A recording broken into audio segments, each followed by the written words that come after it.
Overall, we found the Domino's experience a positive one, and from a quality and service efficiency point of view, we would have liked to have given it an overall rating of 5.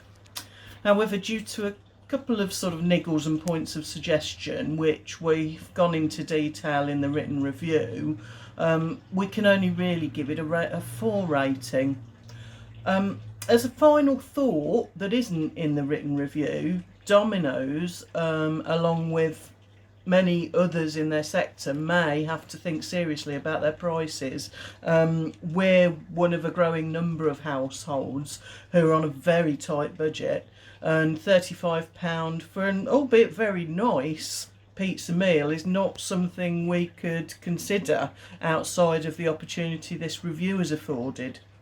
Unfortunately, I think Brexit or no Brexit, the rising costs of everyday living, and the inevitable tightening that must come on credit facilities means that disposable income levels really will only come down.